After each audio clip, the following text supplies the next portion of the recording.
안녕하십니까. 비웨이브 주식회사 대표 이승환입니다.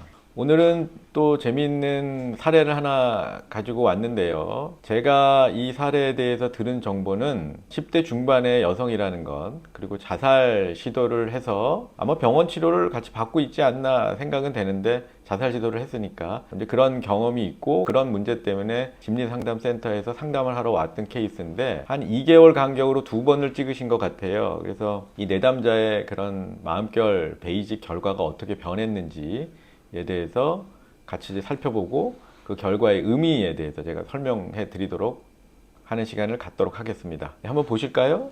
제가 아는 정보는 이게 10대 중반의 여성이라는 점, 그리고 아마 2024년 아마 10월 뭐 이쯤에 이제 처음 찍으신 것 같고, 2개월 이후에 두 번째 검사를 하신 겁니다. 이건 첫 번째 검사인데, 이 친구가 이제 뭐 자살 시도도 했던 그런 경험이 있는 그런 상담자였고요. 보시면 두뇌 건강 점수는 71, 마음 건강 점수는 52입니다. 근데 두뇌 건강 점수 데이터가 조금 나쁘게 나왔던 것은 감안하셔야 될 것 같습니다. 두뇌 건강 점수에서는 총명도가 제일 주의로 떴고요. 마음 건강 점수에서는 자율신경 균형도, 주관적 심리 상태에서 굉장히 좋지 않은 점수를 보였죠. 근데 이 첫 장에서 저희가 이제 눈여겨볼 점은 두뇌 건강은 오히려 괜찮은데 마음 건강에서 52점, 굉장히 낮은 점수죠. 마음이 무너졌다는 거죠, 이 친구는요. 굉장히 심적 부담이 크구나, 절박한 그런 상황에 있구나 라는 점에서 자살 시도를 했던 그런 내담자의 어떤 상황과 마음 건강 점수가 이렇게 잘 매치되는, 상관이 되는 그런 것으로 저희가 이제 생각해 볼 수 있겠습니다. 두뇌 건강부터 먼저 볼까요? 이제 데이터 품질은 하가 나왔는데, 지금 두뇌 활성도 면에서 이게 저주파가 되게 높게 나옵니다. 브레인 포그입니다. 이따 설명드리겠지만 아마 F형이 나왔을 겁니다. 이것만. 근데 이렇게 F형이 나왔을 때는 조금 조심해서 해석하셔야 될 포인트가 있습니다. 이거 액면 그대로 F형을 생각하면 굉장히 어떤 상황적인 논리 또는 인지적인 과부하 때문에 오랫동안 그게 축적되면서 머리의 기능이 지금 멈춰버린, 스톱해버린 그런 느낌으로 이해하시면 됩니다. 그래서 아마 굉장히 오랫동안 스트레스를 받아왔거나 이런 갈등 상황에 있었던 것이 아닌가, 이런 거를 첫 번째 의심해야 되는데, 두 번째로 조금 조심해야 될 거는 이게 눈 움직임이 많을 때, 또 데이터 품질이 지금 하가 나왔거든요. 그래서 눈 움직임이 많거나 이런 경우에는 자파 때문에 좀 이렇게 저주파가 높게 나오는 경우도 있습니다, 실제로. 그래서 그런 경우들은 어떤지 좀 잘 살펴보셔야 되고, 이렇게 눈 움직임이 많은 경우는 아마 최면 치료를 하시는 분들은 아는데, 피암십성이 높은 경우에 눈 감고 가만히 있으라 라고 하면 그런 내담자들은 눈을 자꾸 움직여요. 피암십성이 높은 사람들이 움직이거든요. 눈을요.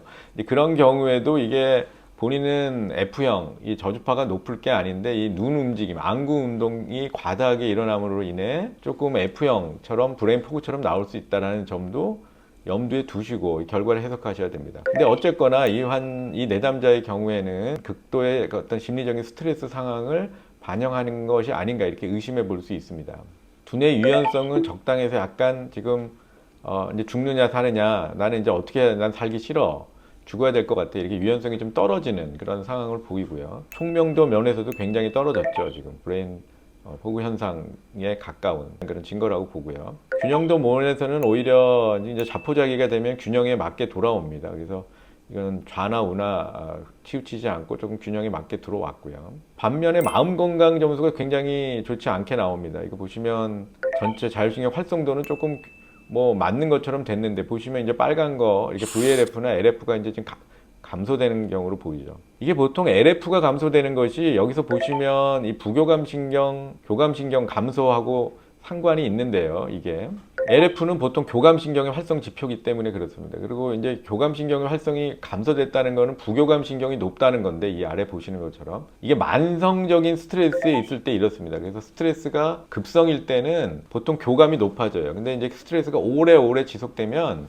부교감이 높아지는 경향들이 있습니다. 그래서 이게 지금 젊은 10대 여성인데 부교감이 이렇게 극단적으로 높다, 8대 2 정도로 높다. 아, 스트레스가 오래됐구나, 얘는. 얘가 제가 진짜 이게 혼자서는 풀지 못할 그런 벽에 부딪혀서 버둥버둥 되다가 이게 지금 극도로 우울하거나 극도로 자포자기하거나 헬플리스니스, 홀플리스니스 상태로 됐구나. 그래서 자살 시도까지 갔겠구나 라는 점을 이해하셔야 돼요. 이게 자율신경을 보면서 이게 되게 만성적이구나 라는 걸 이제 여기서 딱 느끼셔야 됩니다. 사실은 저도 약간의 이제 부교감신경 항진이 있는데 만성적 스트레스를 느끼면 그렇게 됩니다, 실제로. 스트레스는 없는 것처럼 나오는데 이거는 왜 그러냐면은 이제 부교감신경이 좀 너무 높으면 스트레스가 오히려 없는 것처럼 이제 자포자기하게 돼요, 약간. 그래서 이 스트레스 지수는 교감신경하고 센시티브하게 움직이기 때문에 부교감신경이 높은 자포자기하고 이제 될 대로 되라 이제 이렇게 되니까 이거는 좀 스트레스가 없게 되는, 태풍이 부는데 그 태풍의 눈에서는 좀 조용하다고 할까요? 굉장히 고요한 상태가 있는데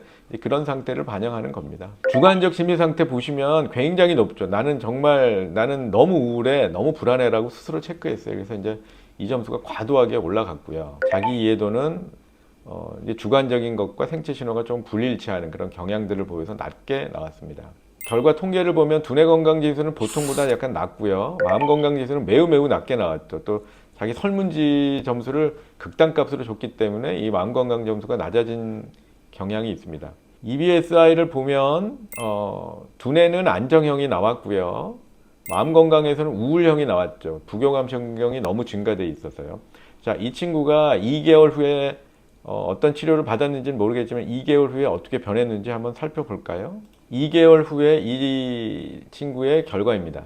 두뇌 건강 지수, 마음 건강 지수가 이렇게 나왔습니다. 두뇌 건강 지수는 별로 크게 차이가 없는 것 같은데 마음 건강 지수가 굉장히 좋아졌죠. 어떻게 변했는지 한번 같이 세부 사항을 살펴보도록 합시다. 두뇌 건강 지수는 보시면 2개월 전에서는 이 저주파가 굉장히 강세를 보이는 것에 반해서 지금은 고주파가 강세를 보입니다. 그래서 이런 현상들은 뭐 여러 가지로 해석할 수 있지만 제가 보기에는 예전에는 어떤 벽에 부딪혔던 그런 상황, 자살까지 생각할 수밖에 없는 그런 아주 절박한 상황에서 F형이 나왔다면 지금은 굳이 이걸 설명하자면 그런 상태에서는 좀 벗어났지만 앞으로 갈 길은 막막하고 어떻게 살아야 될지 모르겠고 여전히 과부하가 지금 걸려 있어 생각은 좀 복잡해지는, 옛날에 생각이 아예 없고 나는 이제 모르겠어 이렇게 자포자기한 상태였다면 지금은 좀 거기서 벗어났지만 이제 앞으로 어떻게 하지? 나는 어떻게 살아야 되지?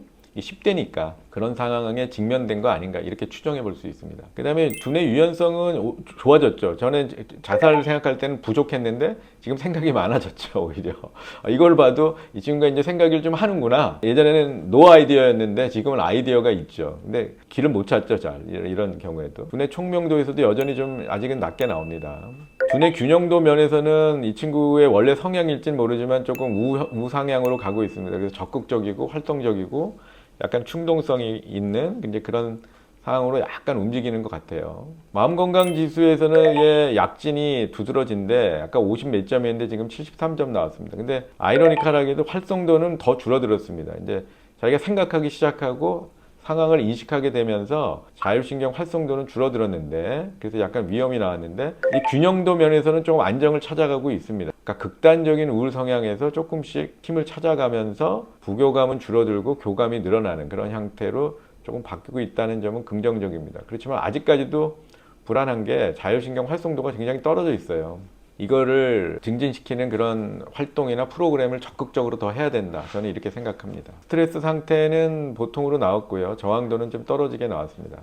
근데 이 친구의 이제 극적인 변화에서의 많은 점은 이 주관적 심리 상태에서 2개월 전에는 극도로 높은 점수를 줬는데 지금은 다 그런 점수를 주지 않고 오히려 약간 디나이얼하는, 나는 이제 하나도 안 불안해, 하나도 안 우울해 이런 점수를 줬다는 점에서 조금 조심스럽게 이 친구의 내면에 어떤 것이 있는지를 상담으로 풀어야 된다 저는 생각합니다. 특히 여기 보시면 이런 자율신경 활성도가 오히려 더 좋지 않게 됐거든요. 그래서 이거는 본인이 이제 뭔가를 자각하기 시작하고 느끼기 시작하고 현실의 벽을 좀 아직도 느끼면서 그것을 어떻게 극복해야 될지에 대한 답답함을 가지고 있는 것이 아닌가 이렇게 조심스럽게 해석합니다. 통계를 보시면 두뇌 건강은 중간 정도고요. 마음 건강도 굉장히 좋지 않은 점에서 다시 좀 중간 이상으로 올라왔다는 점에서는 긍정적이다 라고 말씀드릴 수 있겠습니다. EBSI 유형은 이전에는 F형, 브레인 안개형이었는데 지금은 긴장형으로 바뀌었다. 이제 좀 안정형 쪽으로 바꿔나갈 수 있도록 상담을 해야 된다라는 점에서 의미가 있고요. 이 내담자의 경우에는 2개월 전에서는 우울형이었는데 2개월 후에는 심약형으로 바뀌었습니다. 그러니까 그전에는 우울형인 경우에는 부교감 신경이 항진돼서 굉장히 만성적인 스트레스가 있었는데 자율신경의 상태는 조금 힘은 유지되면서 균형만 떨어졌다면 지금은 조금 호전이 된 거는 같지만 마음 건강 면에서는 여전히 심약형이다라는 점이 좀 중요합니다. 이런 심약형이 있으면은 전반적으로 자율신경균이 다 떨어진 그런 상태를 나타내기 때문에요. 균형 면에서는 안정을 취해가고 있지만 전체적인 어떤 심리적인 취약성, 스트레스의 강도는 여전히 유지되고 있기 때문에 너무 안심하지 말고 이 내담자를 잘 상담하면서 이렇게 팔로우업해 나가는 그런 과정이 필요하다고 생각합니다. 오늘 설명은 여기까지 하도록 하고요. 들어주셔서 감사합니다.